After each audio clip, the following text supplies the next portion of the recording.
It's been a massive release week this week with World Update number 6 and some very disappointing delays for the world of Microsoft Flight Simulator. We've got you covered in all in one weekly news video. Let's jump into it.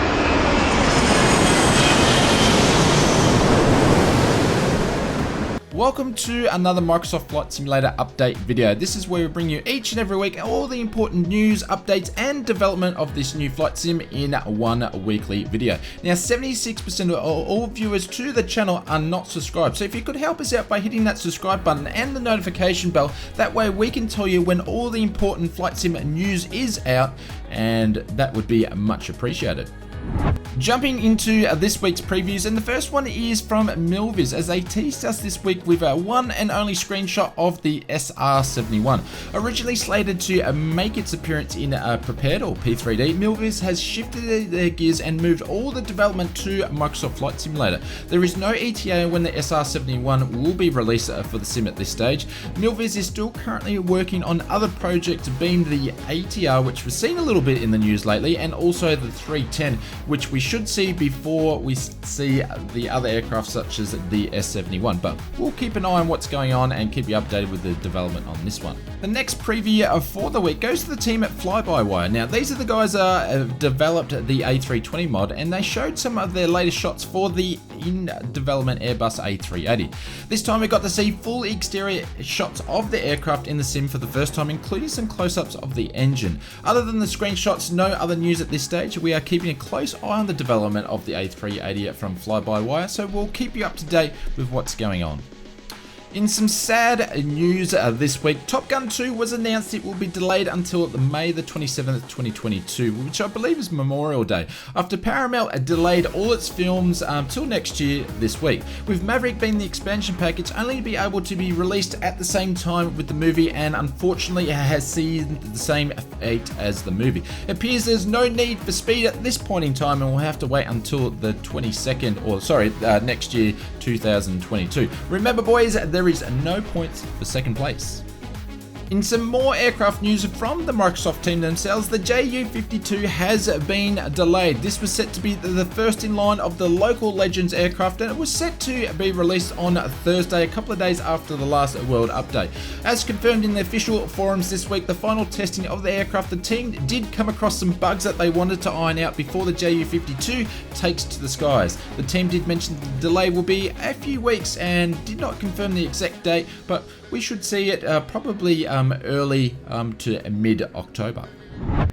Moving on to this week's releases, and this one is from the team at Got Friends, as the developers have joined together and released their first aircraft, which is the GB R3 Special.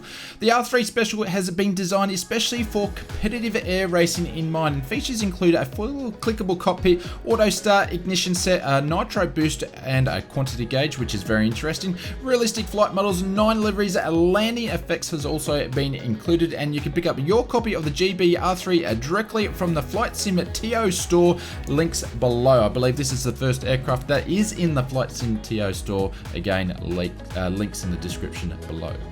Moving on to this week's sim update, and it's been a big one with the release of World Update number 6. World Update number 6 features regions such as Austria, Germany, and Switzerland. These regions all come with new aerial imaging, high-resolution elevation maps, several brand new 3D cities, which is Basel, Graz, and Vienna. Hopefully I said that correctly. Also, 100 well-known points of interest have been handcrafted and hand-placed in the sim. A bunch of bush trips, landing challenges, and discovery flights have all been included in each region. So not just a couple of landing challenges, they've got some for each region.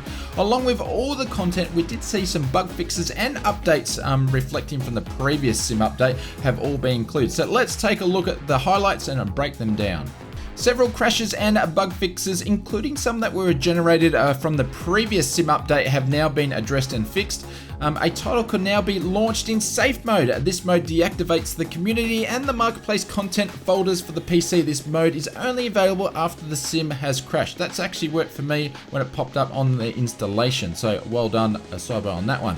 Also, fixes in scenarios where mandatory content was not downloading or installed. They've fixed the ATC radar altitude. VFR map now displays information for latitudes of 75 degrees and above. There was a new air rack cycle added which is 2108.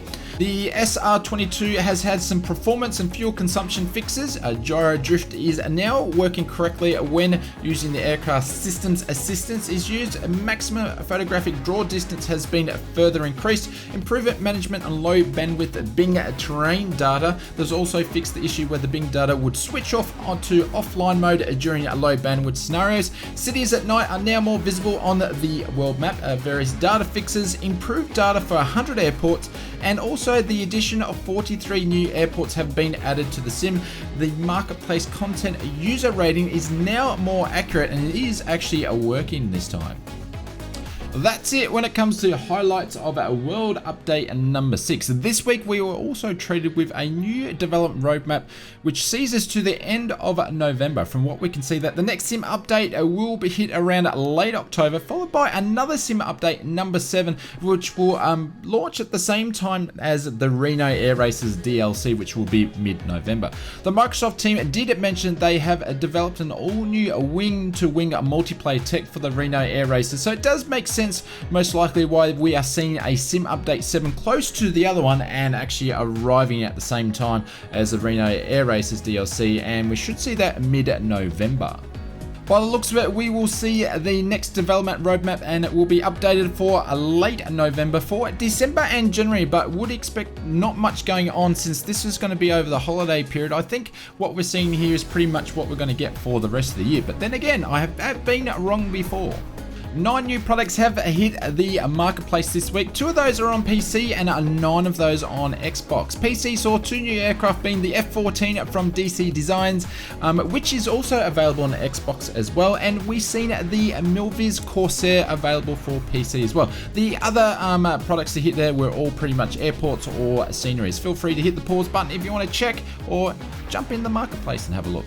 If you got this far in the video, thank you guys, you are a bunch of legends. And as part of your pre-flight checks, please hit that like button. And if you enjoyed the video, please hit that subscribe button. Only 76% of all viewers to the Oz Flight Sim content are only subscribed to the channel. So if you could help us out, that is much appreciated.